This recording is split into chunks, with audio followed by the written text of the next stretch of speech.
This is the new best experience farm in Minecraft Bedrock. This tiny and simple build can get you to level 100 in 27 seconds. It can even get you to level 1000 in under an hour. It truly is the only experience farm that you'll ever need to build. So step 1 is to light these guys on fire, and step 2 is to profit from the thousands and thousands of silverfish that are dying in here constantly. So this build might seem like magic, but it's actually quite simple. We're just damaging all of the allays using some fire. Once they have the infestation potion, they summon in a bunch of guys, and then we're killing those silverfish on an arrow killer, and that gives us a ton of experience incredibly quickly. I mean, seriously, this thing just demolishes every experience farm in Minecraft. It's not even a competition. And this is literally the entire build right here. It's just a 3x3. There's really nothing special to it. Now, you might be wondering how these thousands of silverfish are dying so quickly, and that is because of the arrow killers that we're using. If you've seen my previous silverfish experience farm, you'll know that one has 8 arrow killers in it. Today's build only has 1, which is significantly less laggy. Now, an arrow killer is using tipped arrows suspended in a bubble column permanently, because arrows on the ground despawn after 60 seconds, but if we just lightly shoot this thing in there, it'll just stay floating in that bubble forever. Now, we have to use harming 2 arrows in this build, because that will one-shot kill all of the silverfish in here, and that actually gives us experience as well.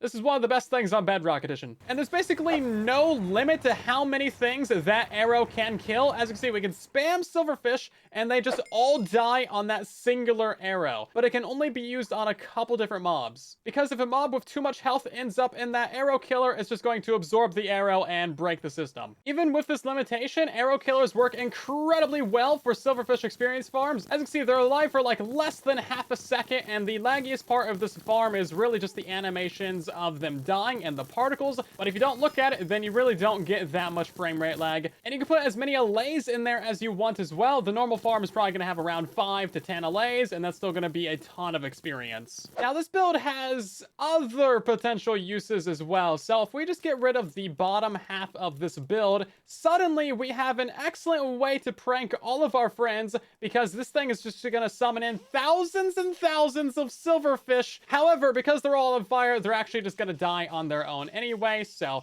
it's actually a very temporary prank. But yeah, this is how many silverfish it actually produces within just a couple of seconds, and that's how quickly we're killing them on the arrow killer, so they don't even produce any of this lag. Now, if you're clever, you can use this system to build an orbital slime cannon or prank your friends in various other ways using the wind burst and oozing potions in combination with this tiny little build. Now remember, with great power comes great pranks. Now, we're also using some leads on those allays to keep them against the ceiling. That way they're not flying up and down or absorbing the arrow. Now, if you're playing with fire spreads turned on, then eventually this fire will randomly go out, and that can happen in the middle of your experience farming session. So you might need to press the button a couple of times. But if you're not playing with fire spread turned on, then that fire will stay out there forever, and your allays cannot die in fire. However, it's quite noisy, so if you want to get rid of it, just press the button. And like the sign says, you cannot leave that water out, because the allays will drown. So make sure you press that button twice. That way none of the allays die. Now, I think there is a bug on Bedrock Edition where these guys can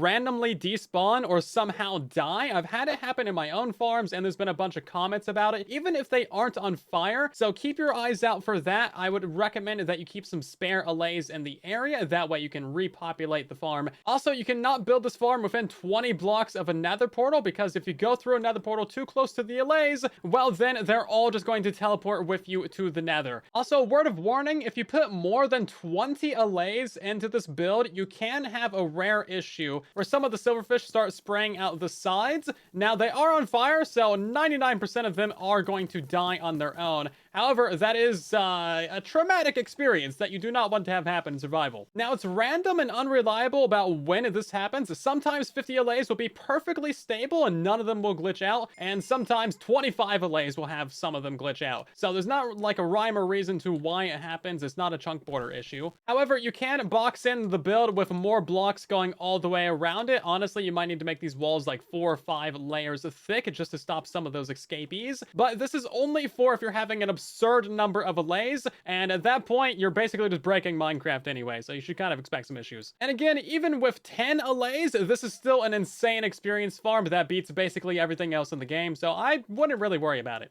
If you enjoy these kinds of Bedrock tutorials, then drop a like on the video and subscribe so you don't miss more tutorials in the future, and let us know with a comment down below how this farm works out for you. And this is everything that you need to build the entire farm. There's also a full materials listed down in the description for your convenience, and you're going to need some additional items to make the harming 2 arrows, to breed and to store the allays, and also to get them into the build as well. You're also going to need a supply of these infestation potions. Luckily, these are incredibly easy to brew. You just need nether wart, stone, and a piece of gunpowder to make these potions, and then you also need to make yourself some harming 2 arrows. These are absolutely critical for the farm to work, so it's a nether wart, a spider eye, a fermented spider eye, and then you need a piece of glowstone dust in order to brew the instant damage 2 potions. You're then going to need yourself a cauldron, so put all 3 of your instant damage 2 potions into the cauldron, and then you can grab an entire stack of arrows, a maximum of 64, click on that cauldron, and now all of these are harming 2. You have to use harming 2 arrows in this build. If you don't, you will blow up your world and delete Minecraft and owe me an apology personally. And this is the build area that you'll need for the farm. It's just going to be a 3x3 build area that goes 5 blocks above the ground. Now our fence post is going to be 10 blocks off the ground, but you know, that's just kind of floating around up there, minding its own business. Now you can build this farm anywhere you want in the world, even underground or up in the sky or whatever, but we're going to be building a temporary room on the front of this later to possibly put some allays into the build. So keep that in mind. You might need some extra area to play with. When you're deciding where to build, you should probably check for chunk borders. That way you don't have a chunk border going right through the farm. That'll probably help you avoid leakage, but it's not necessary to chunk align this, especially if you're using just a couple of allays. And it's probably best to avoid building this around other large or laggy farms. That way you have the least likelihood of leakage. So we're going to start in the middle right here with a soul sand for our bubble column, and then just go ahead and surround this on all sides with a U shape of blocks,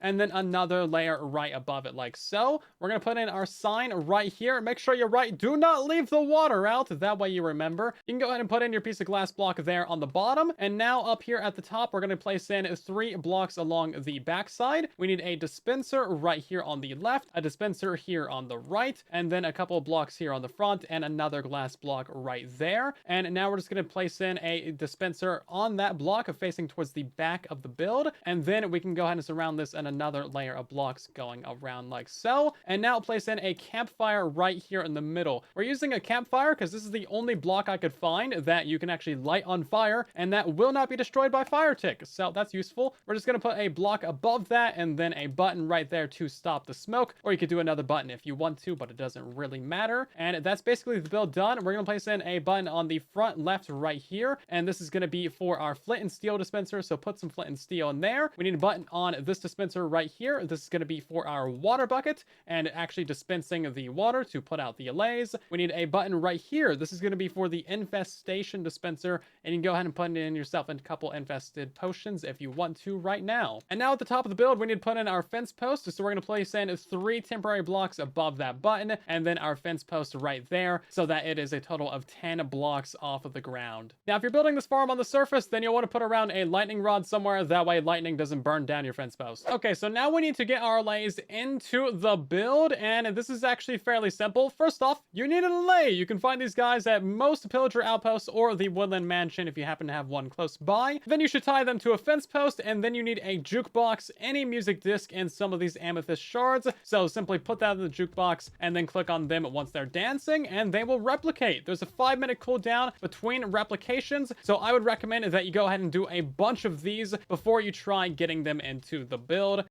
Now, there's 2 ways of getting these allays into the build. The first way is going to be by using an activator rail minecart. So what I would do is I would go ahead and put in the water for your bubble column, put in yourself a lower slab right here, and then break out this block. And then we need to mine out basically all the blocks in this area going 2 blocks down. Put a lever right there, activator rail, that has to be an activator rail. Put your minecart on there, it should be shaking, and then if you were to get into that, it should place you onto the soul sand. But of course, now you're kind of stuck in the farm. And you know what? You didn't have to test it. You could have just trusted me. Okay, so now you need to grab yourself an allay. So click on some shears to detach it from your central fence post. And then if you're lucky, it'll just fly in there, but that's never going to happen. So give it an item and then throw that same item onto your minecart. And then after a couple tries, it should get in there. Now, when it has an item, it's going to be floating a bit lower right around the sign. So you can actually take the item from it. You could actually break out these 2 blocks right here if you wanted to pick up those items again and reuse them. But now he doesn't really care about you. So you can go up a little ladder and just attach him to the fence post at the top. And then he should basically always be floating at that top layer. So now that guy is in there forever. Even if you break out the slab, like he might try and fly down a little bit to get out, but he should never be able to get out. And then you just repeat that process as many times as you want. I would suggest a minimum of 5 allays if you want like a decent source of experience. 10 is going to be very good. And then all the way up to 15 and 20 is going to be wild. And if you want to break your game, then go straight for 50 allays because why not? Now, the second method might be a little bit easier and less frustrating for you, but we're going to need to build a ladder out the backside with like a little bridge going up to your fence post. And we're also going to need to build a little bit of a long room on the front of this to actually breed our allays in. So something like this is all that you would need. And then you could get in here with your 1 allay, replicate them in here, and you'd be good to go. Or you could just kind of lure all the other ones in here if you already have some. And now we need to break through the build. So we're going to remove this glass block, the sign, and these 2 blocks right here. That way we have a pathway to walk through.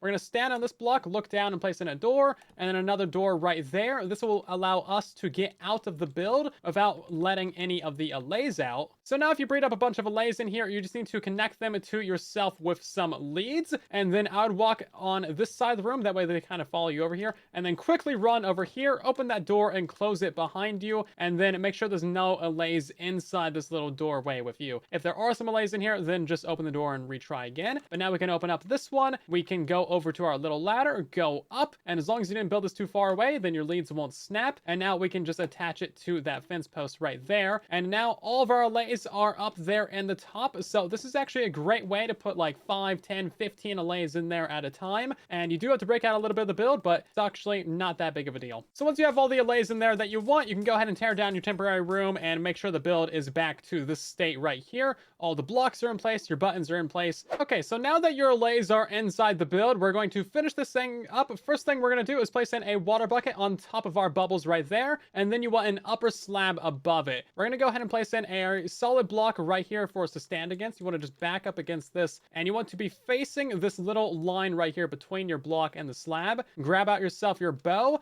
and make sure that when you're firing your harming 2 arrows, you don't have any other regular arrows in your inventory, because otherwise you might just fire those regular arrows instead of your harming 2. Again, you have to use the harming 2s in here. So just fire it at approximately that gap right there. It should end up in around about the middle of the slab. That'll be good enough. You can remove your slab and then the arrow is ready to go. You can go ahead and put that back in there, and that is actually how you can refire the arrow if it ever despawns somehow magically, or if you have another person that wants to use the farm, that's how you'd swap it out. Just break out that piece of glass, put your slab in there. If you actually want to pick up the arrow, you can break out these blocks, pick it up through the corner, and that's how you can swap it out. Now, the person who fires that arrow has to be online when the farm is running for these guys to actually drop experience, so keep that in mind. But yeah, now that we have our arrow in there, make sure that you have some flint and steels, some water buckets, and then some infestation potions on the sides. Go ahead and click on your fire to burn them, your infestation to infest them and give you all the experience you can possibly imagine. And then you can put that out with your water bucket if you decide to turn off the build. And remember, if you're playing with fire spreads turned on, occasionally that fire will go out while the farm is running. So just relight it and you'll get a couple more minutes of infestation out of them. And when you're using this build, it's important that you stand all the way against the glass right here. That way you absorb all of the experience. Otherwise, a bunch will just like stay in there forever. If you want to automatically restock your flint and steel or your potions, you could do a hopper above and then a double chest right here if you're using like 10 or less allays, but there is a slight chance of leakage of silverfish. So instead, you should do that on the side right here. And if you're building this with thicker walls, then you might need another dropper facing into the original one, and then you might have to power them from above again to avoid leakage. If you enjoyed this tutorial, then drop a like, share around the build, and subscribe for more tutorials, and thank you for watching.